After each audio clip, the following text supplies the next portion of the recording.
Footage কখনোই প্রকাশ করা হয়নি।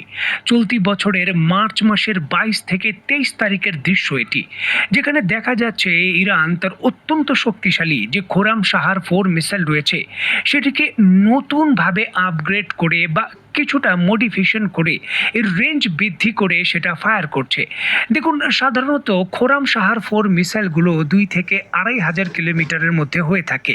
তবে যদি এই মিসাইলের পেলোড কমিয়ে আনা হয় তাহলে এই মিসাইল প্রায় 4 থেকে 4500 কিলোমিটার দূরত্বে আঘাত করতে পারে।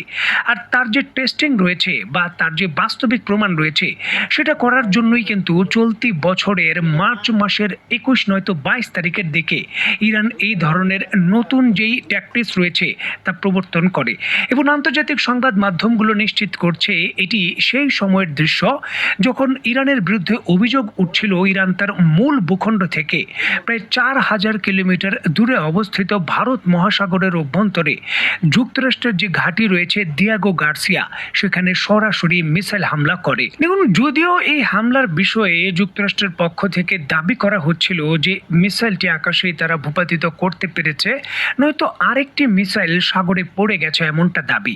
তবে এই ধরনের ইরানের নতুন সক্ষমতা অর্জন পুরো ইউরোপের মূল ভূখণ্ডের বিভিন্ন স্থানে হামলা করার ইরানের যে ক্যাপাবিলিটি তা কিন্তু ইউরোপের দেশগুলোকে সরাসরি ইরান যুদ্ধে জড়িত হওয়ার যে প্রচেষ্টা রয়েছে তা থেকে বিরত রাখার পাশাপাশি তাদের মূল ভূখণ্ডে হামলার ঝুঁকিও তৈরি করেছিল।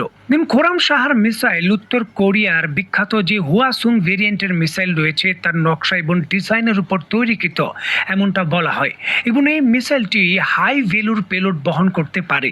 আন্তর্জাতিক বিভিন্ন সংবাদ মাধ্যমে সুনির্দিষ্টভাবে স্পষ্ট ইঙ্গিত পাওয়া যায় ইরান তার খোরাম-শাহার 5 মিসাইল তৈরির অগ্রগতিতে অনেকটাই বড় ধরনের অগ্রগতি লাভ করেছে এবং এই ক্ষেত্রে কোনো কোনো সংবাদ মাধ্যমের দাবি হলো যে তারা এটি সফলভাবে পরীক্ষাও করেছে, যদিও ইরান এবং যুক্তরাষ্ট্র কোনো পক্ষই এই বিষয়ে মন্তব্য করেনি।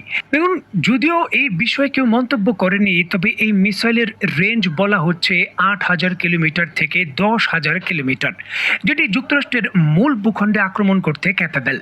যুক্তরাষ্ট্র এবং ইরানের মধ্যে বর্তমানে যে শান্তি প্রক্রিয়ার চুক্তি চলছে বা চুক্তির আলোচনা চলছে এই বিষয়কে কেন্দ্র করে এখন পরমাণু ইস্যুর সাথে সাথে যুক্তরাষ্ট্র এবং ইসরায়েল ইরানের যে মিসাইল কর্মসূচি রয়েছে তাকে যুক্ত করতে চাচ্ছে এবং ইরান তার আন্তঃমহাদেশীয় ব্যালিস্টিক মিসাইল তৈরি করবে না এই বিষয়ে সুনির্দিষ্টভাবে প্রতিশ্রুতি এবং কিছু প্রতিবন্ধকতা আরোপ করতে চাচ্ছে।